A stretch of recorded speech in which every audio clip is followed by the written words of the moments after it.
Assalamu alaikum. Welcome everyone. My name is Muzaffar Bashir Khan. Today the topic under discussion is D-Lambert principle. It's very important topic in classical mechanics.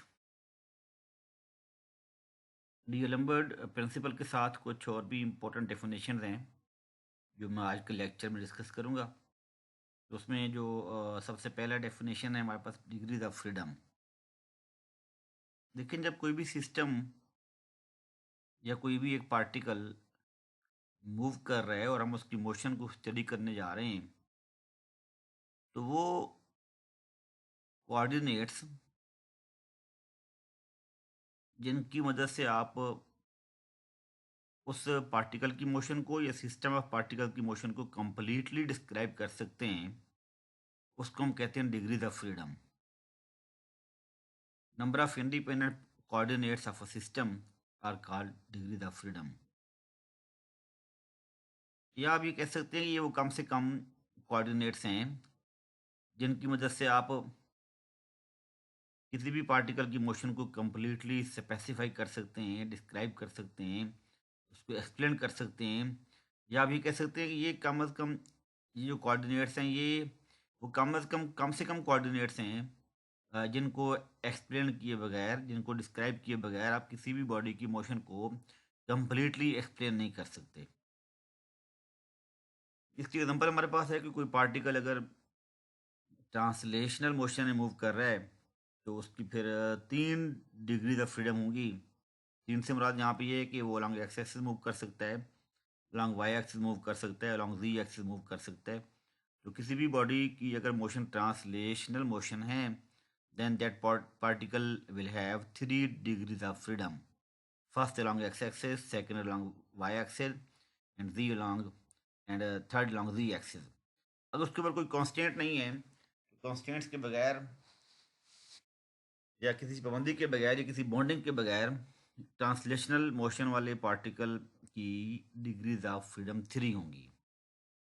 इसी तरह अगर कोई gas molecules हैं उनके ऊपर कोई constants नहीं है, वो रैंडम मोशन में मूव कर रहे हैं तो वो रैंडम मोशन में जब मूव करेंगे तो उनकी डिग्रीज ऑफ फ्रीडम 5 होंगी। 3 तो होंगी translational along X axis, along Y axis, along Z axis, और एक होगी रोटेशनल और एक होगी वाइब्रेशनल। क्योंकि गैस के मॉलिक्यूल ट्रांसलेशनल मोशन के साथ साथ रोटेट भी कर रहे होते हैं और साथ उनकी वाइब्रेशनल मोशन भी होती है, किसी एक पॉइंट के टू एंड फ्रो अपनी मोशन को भी कर रहे होते हैं जिसको हम बोलते हैं वाइब्रेशनल मोशन। तो गैस के मॉलिक्यूल की अगर मोशन रैंडम मोशन है, उसके ऊपर कोई कॉन्स्टेंट्स अगर नहीं है, कोई लिमिट्स नहीं है, कोई बॉन्डिंग नहीं है, तो फिर उसकी डिग्रीज ऑफ फ्रीडम 5 होंगी। नेक्स्ट हमारे पास है जनरलाइज कोऑर्डिनेट्स। तो जनरलाइज कोऑर्डिनेट्स में अब ये डिग्रीज ऑफ फ्रीडम से थोड़ा सा हट के कंसेप्ट है इसका। अगर आपने कुछ कॉन्स्टेंट्स भी लगा दिए हैं तो कॉन्स्टेंट्स के बावजूद भी अगर आप किसी बॉडी की या किसी पार्टिकल की मोशन को डिस्क्राइब करना चाह रहे हैं तो वो कम से कम कोऑर्डिनेट्स, वो मिनिमम नंबर ऑफ कोऑर्डिनेट्स जो रिक्वायर्ड होते हैं जिनकी मदद से आप किसी भी बॉडी की मोशन को मुकम्मल तौर पर डिस्क्राइब कर सकते हैं, वो कोऑर्डिनेट्स कहलाते हैं उसके generalize coordinates. Minimum number of coordinates in which all degrees of freedom can be described. इसको हम ऐसे भी डिफाइन कर सकते हैं कि number of coordinates which is equal to the difference of degrees of freedom and number of constants are called generalize coordinates. Suppose आपने किसी बॉडी की मोशन को डिस्कस करना है, उसके डिग्रीज ऑफ फ्रीडम वो 3n है। लेकिन आपके पास कोई सिस्टम ऑफ पार्टिकल, अगर उसके अंदर n पार्टिकल्स हैं और हर एक की जो डिग्री ऑफ फ्रीडम 3 है, तो फिर उस पूरे सिस्टम की जो डिग्री ऑफ फ्रीडम वो होंगी 3n। और सपोज आपने कोई के यहाँ पे नंबर ऑफ कॉन्स्टेंट्स लगा दिया है, के नंबर ऑफ कॉन्स्टेंट्स है, तो फिर जो होगा 3n-k, उसको हम एक नया नाम देंगे, उसको हम स्मॉल n से शो करते हैं और this small n is called here generalized coordinates. 3n degrees of freedom है, के यहाँ पे नंबर ऑफ कॉन्स्टेंट्स जो आपने अप्लाई किए सिस्टम के ऊपर, तो 3n-k को हम यहाँ पे कहते हैं generalize coordinates of the system, इनकी तादाद हमेशा डिग्रीज ऑफ फ्रीडम से लेस होगी या उनकी इक्वल होगी। इसकी एग्जांपल हमारे पास है कि कोई सिंपल पेंडुलम है जो किसी स्ट्रिंग से सस्पेंड किया हुआ है, जिस स्ट्रिंग की लेंथ एल है, और वो सिंपल पेंडुलम एक एक्स वाई प्लेन में कर सकते हैं वाइब्रेट। या हम सिंपल पेंडुलम की बात हो रही है, ठीक है। तो अब एक्स और वाई उसके दो कोऑर्डिनेट्स हैं जिनको आप बोलेंगे उसकी 2 डिग्रीज ऑफ फ्रीडम, कि वो अलॉन्ग एक्स एक्सिस मूव कर सकता है, अलॉन्ग वाई एक्सिस मूव कर सकता है। तो उसको बोलेंगे कि उसके 2 डिग्रीज ऑफ फ्रीडम है। लेकिन आप लोग एक्स की वैल्यू को भी और वाई की वैल्यू को भी in terms of theta express कर सकते हैं। X is equal to L sine theta, Y is equal to L cos theta. तो यहाँ पर जो थीटा की वैल्यू है ना, थीटा एक ऐसा आपके पास कोऑर्डिनेट है जो एक्स और वाई दोनों कोऑर्डिनेट्स को डिस्क्राइब करने के लिए हम यूज कर रहे हैं। तो थीटा को हम यहाँ बोलेंगे generalize coordinate for the motion of a simple pendulum जो मूव कर रहा है in the X Y plane.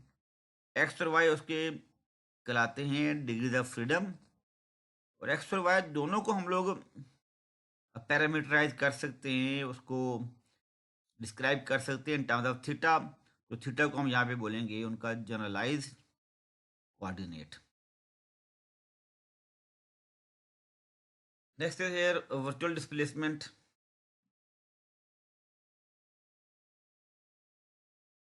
इसके नाम से ज़ाहिर है it's virtual, it's not real, it's not actual displacement. इसको हम शो करते हैं डेल्टा आर के साथ। It's very small displacement, it's infinitesimally small displacement. We show the change in the state or configuration of the system.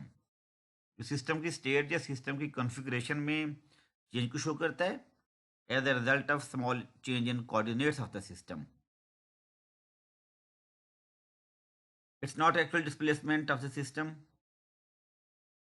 In actual displacement system की वो जो forces या जो कॉन्स्टेंट सप्लाई होते हैं वो ज़ीरो नहीं होते, वो चेंज होते रहते हैं। But in virtual displacement forces and constants acting on the system does not change and system remains in equilibrium। System की स्टेट या कॉन्फ़िगरेशन चेंज हो रही है उसके कोऑर्डिनेट्स की वजह से, बट यहाँ पे सिस्टम एक्चुअली डिस्प्लेस नहीं हो रहा from one point two other. इसी वजह से अगर आप यहाँ पे ये कहेंगे कि सिस्टम इक्विलिब्रियम में रहता है और जो तरह work done in virtual displacement वो हमेशा ज़ीरो होता है। इसको भी यहाँ लिख सकते हैं F I dot delta R I summation. यहाँ पे डेल्टा आर क्या है, दैट्स कॉल्ड वर्चुअल डिस्प्लेसमेंट, और work done through virtual displacement it is always equal to zero. This equation is also called principle of virtual work.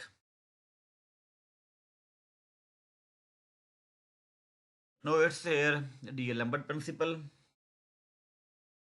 Students याद रखें हम लोग ना ये डिस्कस कर रहे हैं, हम लोग चले गए हैं लैग्रांज फार्मूलेशन में।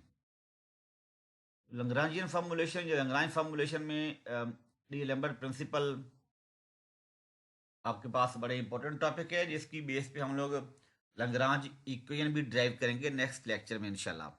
That's very important. Derivation long question में अक्सर आती है एमएससी के पेपर में और बीएस ऑनर के लिए भी इंपॉर्टेंट है। तो लैग्रांज इक्वेशन की जो बेस है वो D'Alembert प्रिंसिपल है। इसकी स्टेटमेंट ये है कि system of particles in a dynamic is in dynamic equilibrium when the virtual work of the sum of the applied forces and internal forces is zero for any virtual displacement of the system। ये कहा जा रहा है कि system में अगर कोई आप वर्चुअल डिस्प्लेसमेंट पैदा करते हैं और वो वर्चुअल डिस्प्लेसमेंट जो होता है वो होता है due to some external forces, some applied forces and internal forces, उन सब का जो सम करेंगे ना आप, तो अगर सिस्टम वो ये कह रहा है कि फिर सिस्टम इन डायनामिक इक्विलिब्रियम में रहता है, इन डायनामिक इक्विलिब्रियम में रहता है through virtual displacement.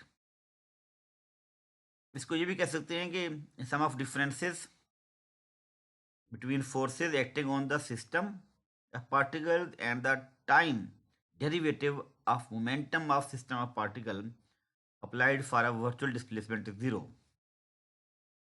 Applied forces हैं और दूसरा derivative of momentum of the system, उनके अगर आप डिफरेंस लेंगे मतलब आप ये कह सकते हैं कि एफ माइनस पी डॉट, और अगर उसको मल्टीप्लाई करते हैं with delta R which is equal to virtual displacement, बस ये कहा जा रहा है कि वो इक्वल टू जीरो होता है. F minus P dot it is equal to zero, F minus P dot into delta R it is equal to zero.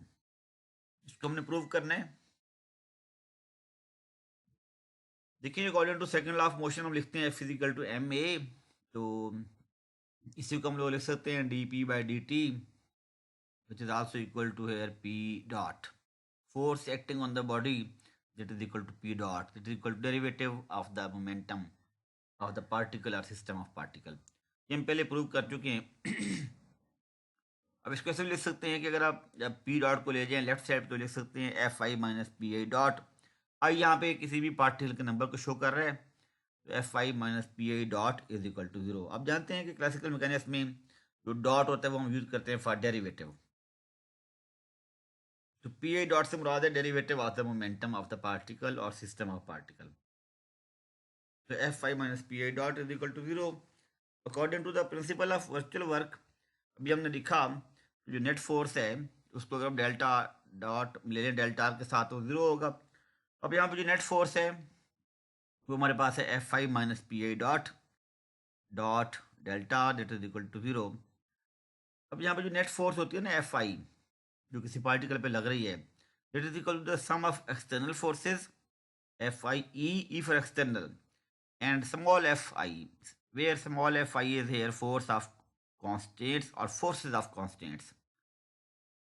तो अगर आप ये एफ आई की वैल्यू यहाँ पुट कर दें अब इक्वेशन नंबर 1 में, तो आप यहाँ देख सकते हैं कि वो इक्वेशन ऐसे बन जाएगी summation F I E external E for external plus small F I that forces of constants minus P I dot dot delta R is equal to zero.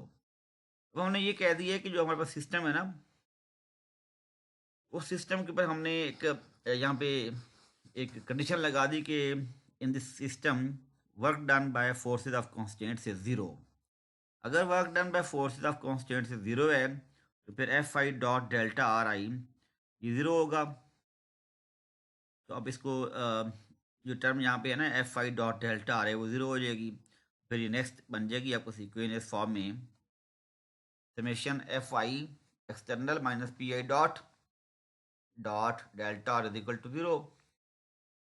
यहाँ पे हम लोगों ने स्मॉल एफ आई को ख़त्म कर दिया क्योंकि हम ये कह रहे हैं कि work done by the forces of constants is zero, तो वो टर्म ख़त्म हो जाएगी, ज़ीरो हो जाएगी. तो this equation is called D'Alembert principle.